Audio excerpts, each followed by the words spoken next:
If this is the 100th video you've watched on barefoot shoes looking for answers, then your search is finally over. You see, I approached this subject somewhat accidentally from a completely different angle than everybody else I've seen talking about it. And because of this, I believe I have a truly unique perspective and have identified the main areas where people fail or stop trying and eventually give up on the barefoot shoes altogether. The rabbit hole is deep. There are so many opinions from experts, professionals, doctors, enthusiasts. It can be really confusing just to get an understanding of what everybody's talking about. So what are they and how do they work? There's basically two different types you need to know about. The less socially acceptable and the more socially acceptable. I always find it useful to define some terms when discussing a new subject, so let's do that quickly now.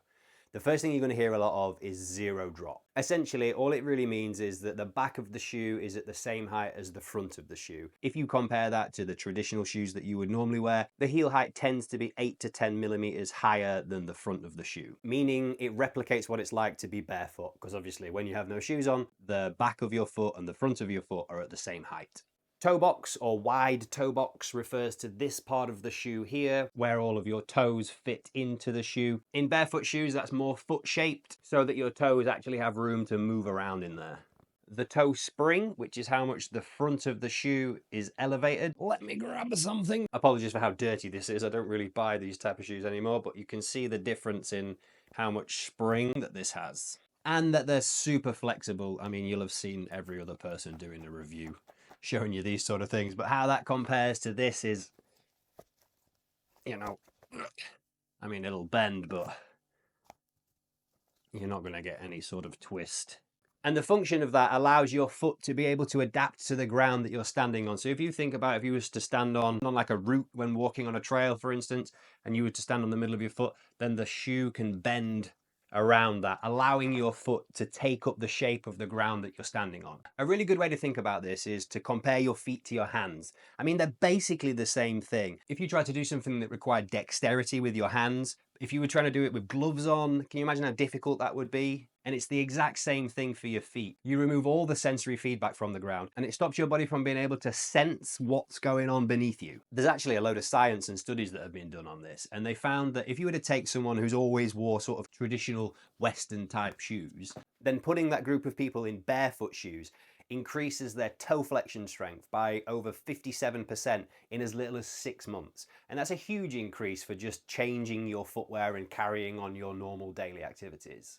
They found that by putting your feet in traditionally Western shoes causes muscle atrophy, much like muscles that atrophy when they've been placed in body casts. Just think about that. Like, you break your arm, this arm's fine, continues to do all of its normal things, and then by the time that this cast comes off, this arm has atrophied, shrunk, the muscle has wasted away. The same thing's happening to your feet. And just that information alone is, I can't understand why anybody wouldn't want to do something about that. The key thing to remember is that if you want to start wearing barefoot shoes, the biggest question you need to ask yourself is, do you even like being barefoot? The shoes obviously want to try and replicate what it's like to be barefoot all the time. But if you don't enjoy being barefoot, then you're really not going to like the shoes. They obviously can't replicate the entire benefits of being barefoot. Anything that you put on your foot is going to give you some sort of restriction of movement, even something which is as super flexible and as bendy as these things are.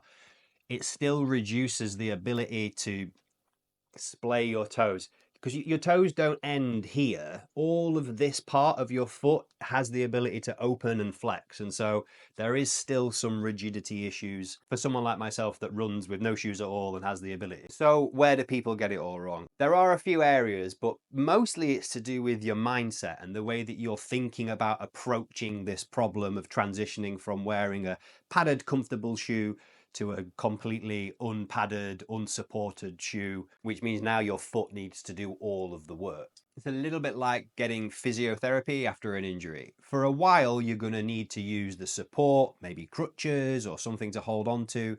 But if you continue to use that support, you're never going to regain the strength that you've lost whilst being incapacitated by that injury. And it's the exact same approach that you should take for transitioning from normal shoes into barefoot shoes. There's so much change that you need to put your feet through in order to get to the point where you can comfortably even wear a barefoot shoe.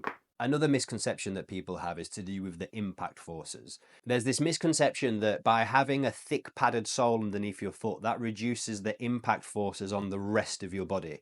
If you think about once that padding is compressed to its maximum point, the rest of your body is still going to feel the same forces that it would do shoe on or shoe off. Your weight doesn't change. So the force on your knee, the force into your hips, the force into your back, all of those forces are exactly the same. And the only way to get over this problem is to adjust your gait. You can't go running around like you used to, banging your heels into the ground, because it's going to cause you so many problems, it's scary.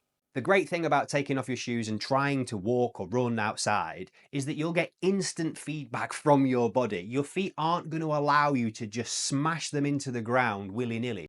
Your body knows that that's going to cause you problems. I know I always make reference to your hand being like your foot, but if you tried to smack your hand down into a surface as hard as you can, your brain would stop you from doing it because it knows that it's wrong. And it's the same thing with your feet. As soon as you remove the protection from them, they understand you can't do these things that you have been doing with the protection and padding that you've become accustomed to on your feet.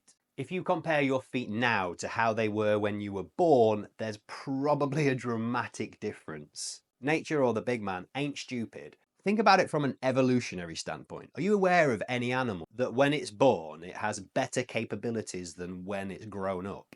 Personally, I like to be as barefoot as possible whenever I can, where I can, but we don't live in that kind of world, or at least I don't live in that part of the world anyway. So I have to wear shoes to do certain things for it to be socially acceptable. But when I do wear shoes, I try to wear something with a wide toe box or something that allows my foot to move around. So are they any good? Should you buy them? Look, in my opinion, you want to be spending as much time with your shoes off as possible. Anything that you're putting your foot in, squishing your toes together into a point, is going to cause you so many problems when you're older, it's ridiculous. Imagine taking any other part of your body and forcing it to be in a different state than what it is now. Like your hand. Put your hand in some sort of device that restricted it from moving and held it in place. How long would it take before that hand became pretty much useless? Honestly, the best advice I can give you is that your body knows best. Everyone is so individual that trying to give exactly the same advice to loads of different people is just not going to work. People's bodies and the angles that their joints sit at are so individual and so unique.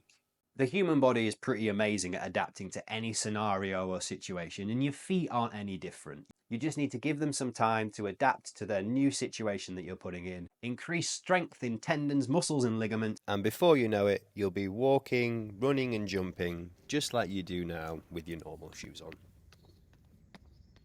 Anyway, thank you so much for watching. If you like this video, please like and subscribe. If you'd like to know more about my theories on human evolution, drop me a message down in the comments and I'd be happy to explain it. I'll see you in the next one. He's on